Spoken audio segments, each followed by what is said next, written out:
Hi everyone, this is Ed, and today I'm presenting a Techvarium review of the Nokia Lumia 930, also known as the Lumia Icon on the US mobile device market, a 5-inch Windows Phone 8.1 smartphone that's the first handset to launch since Microsoft's buyout of Nokia's mobile division.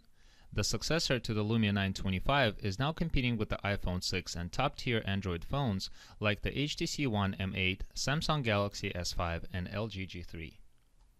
It's a step up in almost every aspect of the Lumia 925, and with Windows Phone 8.1, the latest version of Microsoft's much improved mobile operating system, it's the closest I've come to a Windows Phone that compares with the best Android and iOS phones.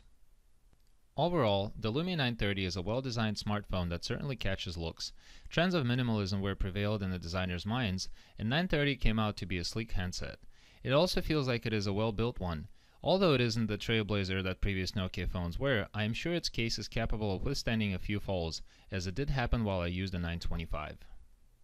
Nokia has gone big and bright with the Nokia Lumia 930, swapping the predominantly metal design as seen on the 925 for a metal frame in polycarbonate matte black that comes in bright orange, green, or more conservative black or white. Nokia is definitely pushing the more eye-catching hues that certainly give the 930 its unique look. The other way it stands out compared to rivals is the squarer and the bigger body. At 9.8 mm thick, the Lumia 930 is significantly thicker than the Samsung Galaxy S5 at 8.1 mm, and its square edges make it feel larger than the curved frame of HTC One M8 at 9.35 mm. Heavier than a 925 but lighter than a 920, Lumia 930 will sit comfortably in hands of those users that prefer slightly heftier handsets. It weighs 167 grams, making it heavier than the M8 at 160 and the Samsung Galaxy S5 at 145 grams. Though 7 and 22 grams respectively is not that much of a difference. Some of us remember the 920 at its 185 grams. It has a slightly raised back that will rest nicely in the palms. The button and port layout is conventional. The headphone jack is located on the upper surface, and the micro USB charging port is on the lower surface right below the Windows Touch keys, and the volume rocker is on the right edge along with the on and off button and the dedicated camera button. The nano SIM card slot is well disguised next to the headphone jack, where a fingernail instead of a pin is suitable to open up the tray, a nice convenience for those that travel and switch SIM cards frequently. Just as in the 925, there is no expandable memory slot, which may disappoint some, given Android alternatives that routinely have them. Along with the 930, of course, the iPhone doesn't have one either. So what about the screen? Microsoft followed the big phone trends by jumping from a 4.5-inch screen in the 925 to a larger 5-inch Full HD AMOLED display. It has an impressive 441 pixels per inch pixel density and is toughened up with the Corning Gorilla Glass 3. Of course, AMOLED screens are famous for their deep, inky blacks, so it's a little surprising that the Lumia 930 has Nokia's clear black label. Although the display doesn't quite surpass LG G3's pixel density, which is 543 ppi in a G3 and 441 ppi in a Lumia 930, it does so when compared with Samsung Galaxy S5's 432 ppi. The Quad HD screen on the G3 has an impressive 534 ppi spread across a larger 5.5-inch screen, but even so the Lumia 930 screen provides exceptional picture clarity. Now to the software. The Lumia 930 joins the Nokia Lumia 625 and Lumia 630 in running on Windows Phone 8.1, the latest update to Microsoft's mobile operating system that it hopes will help them gain lost ground in the mobile OS battle against iOS and Android. It brings some features already available on rival platforms and a few other promising software tweaks, though it feels as if Microsoft is still lagging behind in a few important areas. It doesn't take long to see how things have changed. Microsoft has added more tile sizes, including the much smaller square ones, which allow you to arrange them in up to 6 columns. It's not a dramatic design overhaul, but it certainly means you have quick access to more of your apps, and you can still swipe left to see the alphabetized list that is also searchable. Now, where it does take some inspiration from Android is the inclusion of a drop-down action center that can be accessed by swiping down from the top of the screen. For anyone who tried migrating to Windows Phone from Android before the release of the Windows Phone 8.1, this was one of the most drastic differences. Additionally, there's now a set of customizable toggles to turn on and off internet connections, flight mode, rotation lock, and the ability to jump into all settings. All small but very welcome additions. Another new added exciting feature is Cortana, Microsoft's answer to Siri and Google Voice Search that has been implemented in the current Windows Phone edition. Currently, Cortana speaks English and other languages are still in development, so if you were to change your system language, this feature will remain turned off until you revert back to English. Cortana performs quite well in understanding speech and adding tasks. She learns your preferences, keeps track of your daily activities, provides directions to your meetings and appointments, and finally tracks flight information. She uses Bing services to provide you with answers to your questions, so an internet connection is required.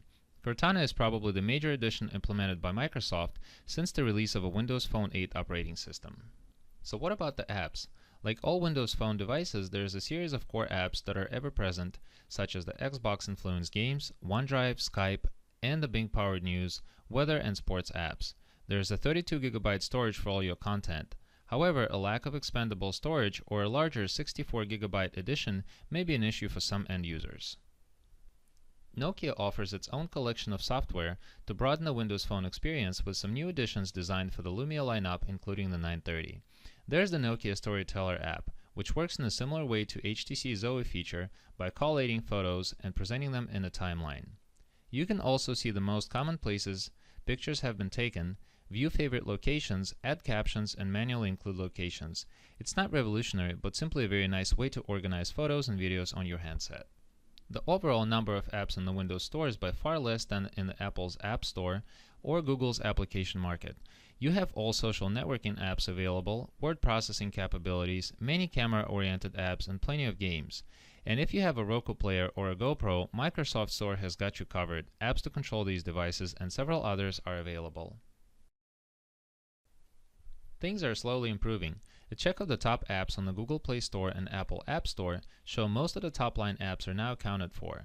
There are games that are still not available for Windows Phone, however. For example, you will not find Simpsons Tapped Out and Monument Valley. On the other hand, you will find Assassin's Creed, Modern Combat 4, and Asphalt 8 Airborne. Given the reluctance of people to go away from icons to tiles, defines the app supply such that fewer developers and enthusiasts write apps. This is only a question of time that depends solely on you as an end user and what you are used to on another platform. Simply said, app availability is tightly linked with your needs. And yeah, I remember the Windows Store when Windows Phone 8 was just released. Things are definitely improving. And now onto the performance and battery life. One thing you don't really have to worry about is the Lumia 930 feeling at all sluggish. Whether that's swiping around the UI or launching applications, the 2.2 GHz quad-core Snapdragon 800 processor with 2 GB of RAM and an Adreno 330 GPU powering the 930 means it's well equipped. It's not a bang up to date with the latest Snapdragon 801 CPUs currently found inside the LG G3 and the HTC One M8, but you'll struggle to notice the difference in use. Lumia 930 simply never freezes or lags. The only glitch I have recently experienced is when I migrated my address book from a Nokia service to my Microsoft account. I did it due to the discontinuation of service and wanted to make sure I retained all of my old contacts from my Nokia N9. After this merge, I would get a loading screen that would stay on for 20 to 30 seconds at a time, but without any intervention in a few days it resolved itself. But back to hardware. If you're a particularly heavy smartphone user, the Lumia 930 is average on its battery life. After all, moving to a larger battery for a bigger screen is a no-brainer, so it's no surprise to see that there is now a 2420 mAh battery packed into Lumia's polycarbonate and metal body. But this is smaller than the 5-inch Galaxy S5's battery at 2800 mAh and also the 5-inch HTC One M8's 2600 mAh battery. The Lumia's battery is non-removable and comes with the innate support for the QI wireless charging standard. Like many Android phones, Nokia does include a battery saver application where you can see running apps and disable the ones sapping the most power. You can also apply the battery saver mode to conserve battery when it gets low, which will stop you from syncing data online to push battery life further and get you closer to more than a day's use. This feature works very well and extends your remaining 20 to 30% of the remaining charge for up to 5 to 7 hours depending on the usage. And when the battery is dead, a 30-minute charge will kick things back up to around the 24% mark and close to 3 hours to get back to full power charging from the mains charger. Camera. Lumia 1020 is arguably more a camera than it is a phone, but Lumia 930's 20 megapixel PureView sensor combined with the familiar Carl Zeiss optics does the job quite well without creating a bulge like that on the 1020. Lumia 925's camera was great, and 930's is even better. One difference you may notice while using it in the quiet environments is that your camera will make a clicking noise when turned on and off, but this is its normal operating mode. Along with the standard camera application that allows changing shutter speed and exposure, you will find many others in the Microsoft Store, such as OneShot, Nokia Camera, and many others. I love the 5-inch Full HD screen. The camera is good both in light and the dark and the night mode. The solid build quality separates the device from its plasticky competitors with removable backplates. It's a touch on the thick size and is a slightly larger device overall, but I think the Lumia 930 definitely gets away with it. Now, in version 8.1, the Windows Phone experience is also more complete than it's ever been before. This just means that it's caught up with the competition. The Lumia 930 is big, bold, and has touches of brilliance. This handset is the one that will divide the crowd, but is also a device that can be ignored for its positives and its aspirations. But the most important question still remains. Should I buy the Nokia Lumia 930? If you're a Windows Phone devotee, the Nokia Lumia 930 is easy to recommend. It's not a perfect phone, but it's definitely the best Windows Phone by Nokia currently available. It's very fast and runs the latest version of Windows Phone operating system, which adds on to the feature list. Once a coworker looked at the 930's tiles and exclaimed, "This looks too busy." To me, tiles are a new style of the layout as much as the way the 930 looks. This phone will catch lots of looks and you will be asked about your 930. If you are considering migrating to Windows Phone 8.1 from iOS or Android, Lumia 930 should be your choice. And don't let the concept of tiles disguise you.